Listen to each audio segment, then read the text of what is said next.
Hello everyone. In this video, we will mainly talk about a timer or cyclic timer function in the Excel to realize the function to automatically archive our online data to this gray area using a timer and a trigger function. If you recall in the previous video, we created this template and this area that is used to receive the data from OPC client software or from other software. And that software read the data from the PLC. And we use the DDE function allows the Excel to receive the PLC data here.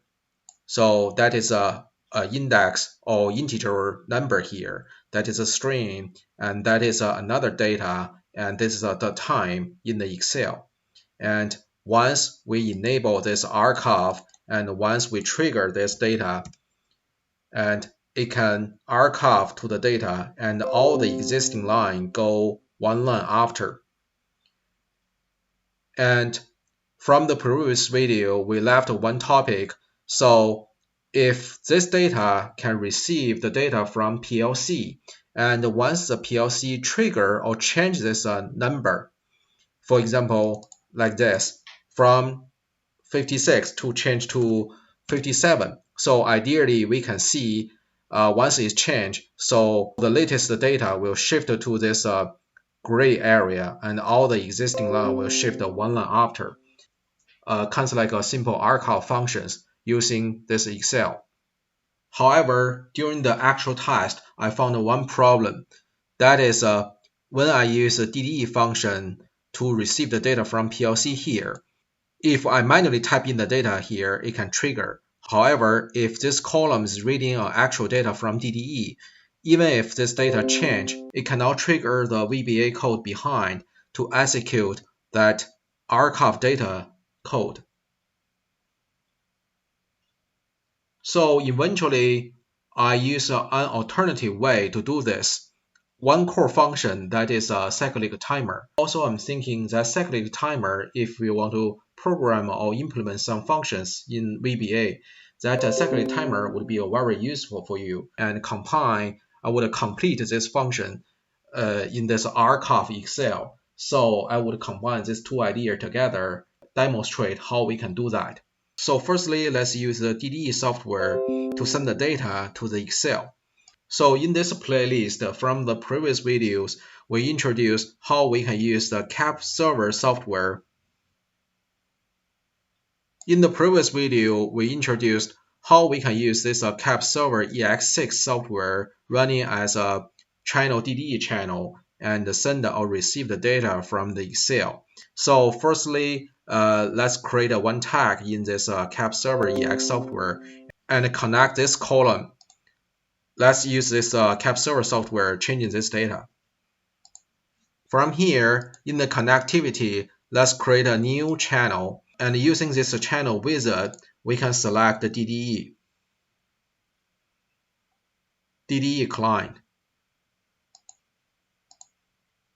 And you can name that. Next step, you basically run the default. So after this creation, we will create one channel and name the channel DDE. And this channel, that is a DDE client. Okay. And don't forget to implement the DDE function, you need to click this CAP server EX software, right click, go to the setting, and we need to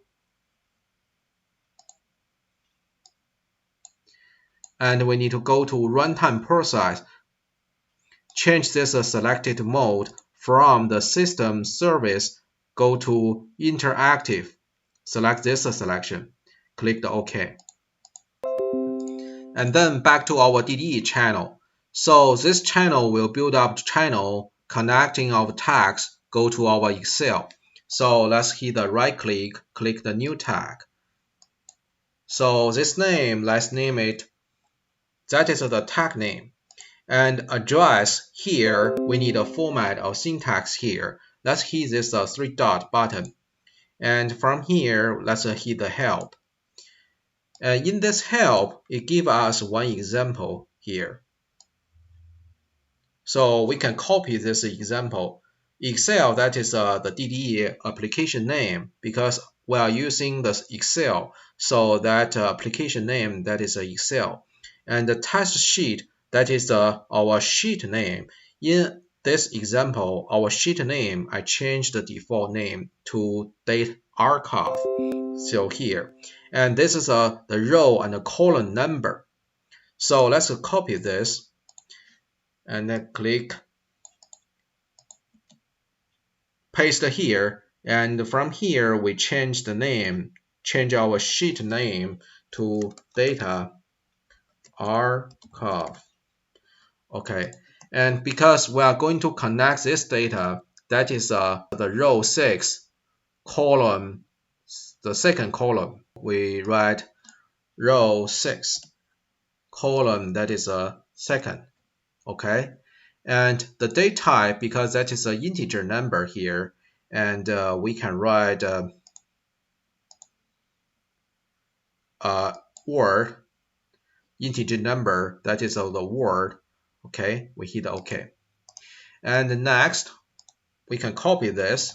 So let's connect this string. So I will connect to string the test2. So that is row 6 column 3. And this time, that date type, that is a string. Let's select the string. Okay, hit apply. So using these two tags, we connect the Excel, this column and this column.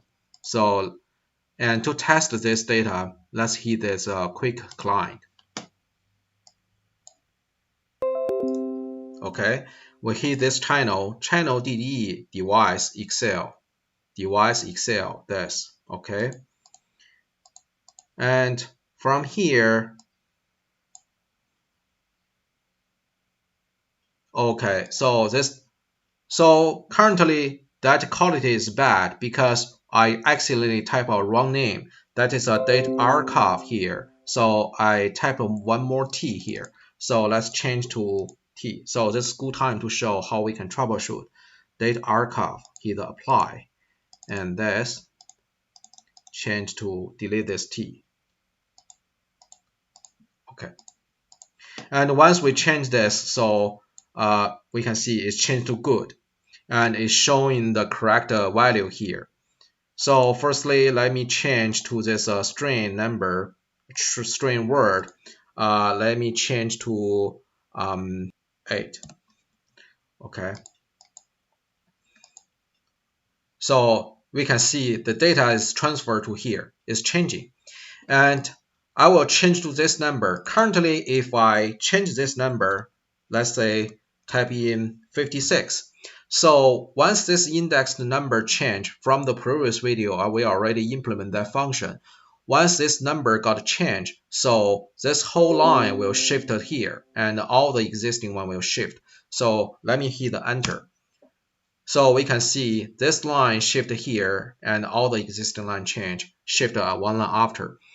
And ideally, currently this value is connecting this. If I change this value from 56 to 58, for example, ideally we should see this value shift here. So let's see if it can change. And hit enter, hit OK.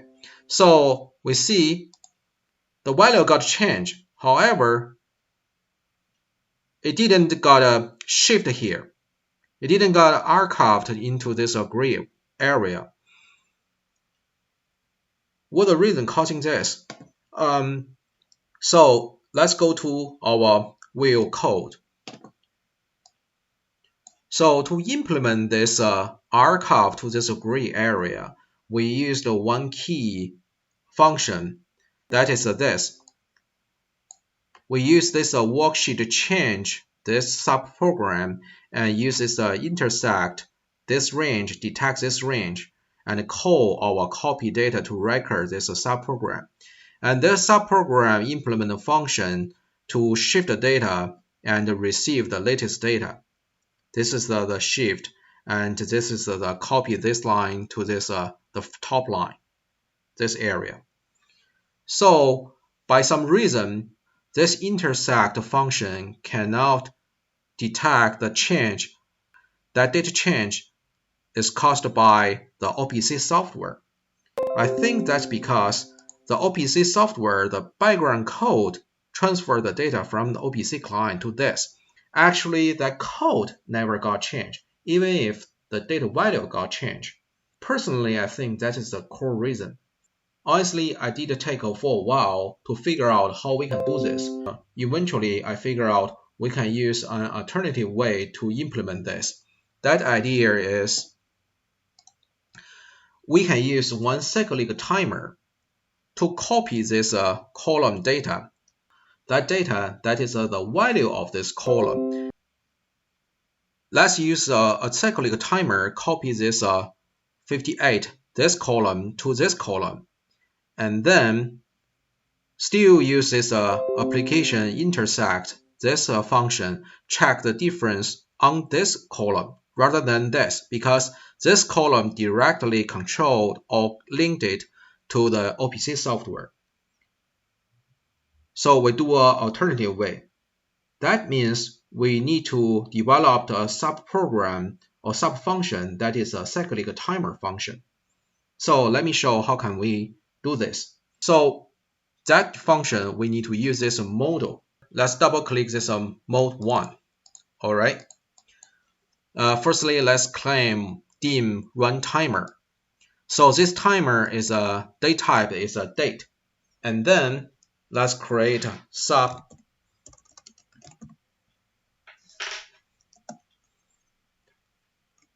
repeat underscore VBA. Okay. Let's set a timer here. This line means every time we call this subprogram, we add 5 seconds based on the current time and go to this run timer, this date value.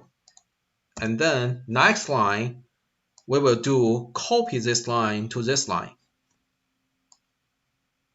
So that means we will copy the sheet 3 because this number is a sheet 3, because even if we change this sheet name to date archive, but its actual name is a sheet 3. So we use the sheet 3 dot range B6. B6 is this.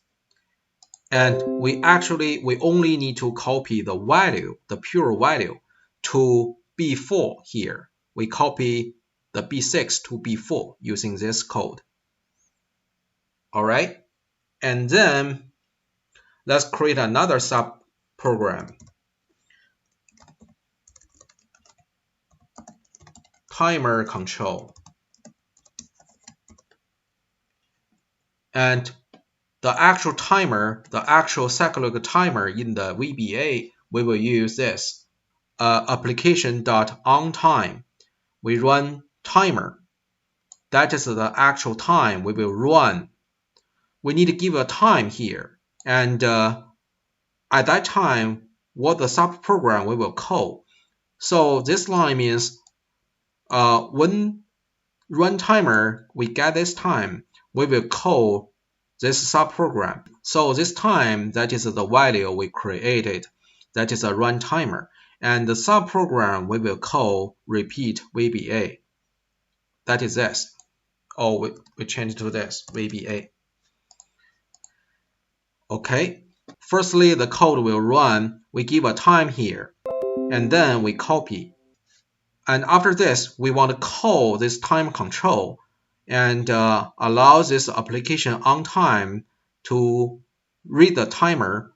Once it finds, oh, we get this time, and then call it back. So using this way, these two subprograms call each other. So that means here we need to call timer control. We need to call this subprogram. So again, so this is a side timer, and this line, that is the actual task, what we need to do. Other than this line, others, basically, they are the structure. implement one function that is a cyclic timer. So this line set a time, and then we call this subprogram. This subprogram waiting for that time arrive. So once we get this time, we call this subprogram again. So these two subs run as a cyclic timer here. Other than this, keep in mind, we need to have a trigger to start all those functions. Basically, we want when this file opened, we start to trigger this two subprogram. That means we need to go to this workbook and let's program using one trigger, that is a workbook underscore open. So from here, we can find, double click this workbook, and from here, workbook. So let's find out one thing that is open. Select this open. So that means once this workbook opened, we need to call that repeat VBA subcode. Here we call repeat underscore VBA. So once we open this workbook, we will call the repeat VBA. And once we call the VBA, it sets this run timer value and then call the timer control. And the timer control will get the time and call back to this repeat VBA. So once we trigger this cycle, it will start running. Every 5 seconds, we copy the B6 to this B4. So that is the cyclic timer function. After this, let's go back to this sheet 3. Let's review. So on this intersect, this trigger function, before that is a B5 and the B6 here, this range. So this time we will change to B4 actually. We can set this range B4 to B6. That means this worksheet change, it will monitor these 3 columns here. So once B4 got a change, we will call this copy data to record, this subprogram. This copy data to record, this subprogram will shift all the existing line to after and copy this line to the top of this gray area. So let's hit the save and test this. And because our repeat VBA that's triggered by the workbook open, so we need to close this Excel and open it again. Allow this Excel trigger this repeat VBA. So let's close, save, open. Okay, see, once we open, it will execute that function, copy this line to here. And once I enabled, let's change to this client, DDE channel client. So let's change to this DDE channel client. We will see if I write the data to 59, hit enter, hit OK. So it will change 59.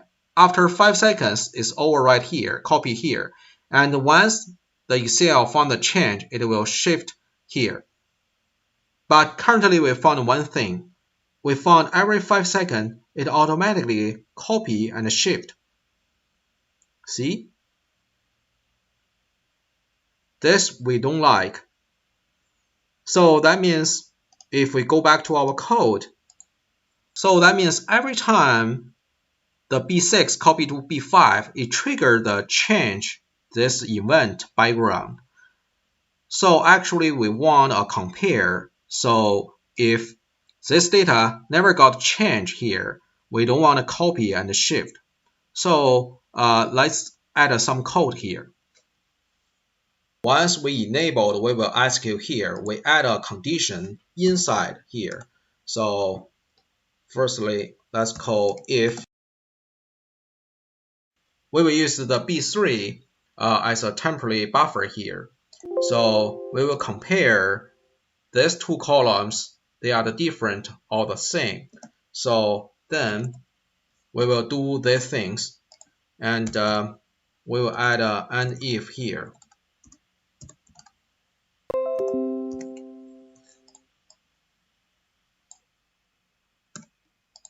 Okay.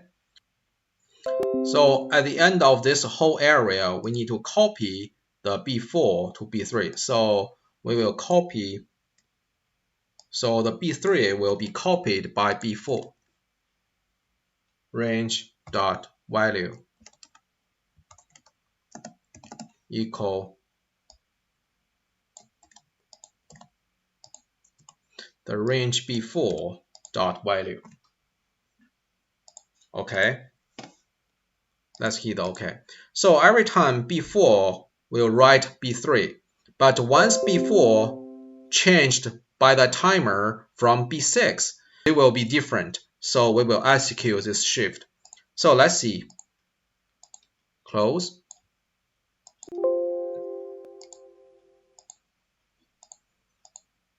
Let's close and reopen it. See, B6 will copy to B4 by that cyclic timer. And in that intersect call, so we will copy B4 to B3. So B3 will use to compare the B4 for that changing. So this time, let's change to, so let's firstly change to this string. For example,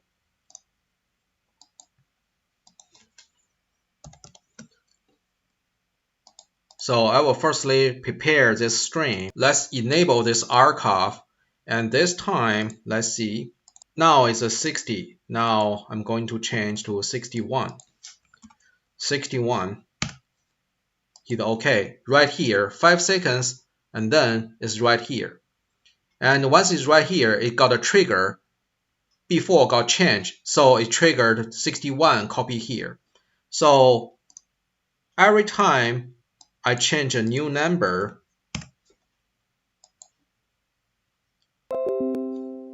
we can see 5 seconds later, it will copy the archive to this line. It will not like this, copy many times like this, purely by the timer. Using that simple code compare, so it will only copy this line to this line and do that shift once this data got changed. So this is everything. In this video, we basically complete all this Excel archive table list. So that's implement one simple function. Every time this index number change, so we copy this line to this line, and all the existing line shift. And it will not copy multiple lines because it will only detect the number change. And other than the existing function, in this video, one core function, that is a model cyclic timer function. We go to the wheel code, and in this mode 1, we do this two subprogram, that key function, that is application on time. Don't forget, in this workbook here, every time we open this workbook, it will automatically call this repeat VBA. And once it's called here, it will execute the actual function what we need. And at the end of this repeat VBA, it call this time control. And in this time control, it reading this time and call back on this repeat VBA subcode here. So that is the cyclic timer. And we also complete this function. And this Excel can be used a rough idea or a simple archive function to receive some data to do a simple archive function. You can use as a reference for your case. Thank you for watching.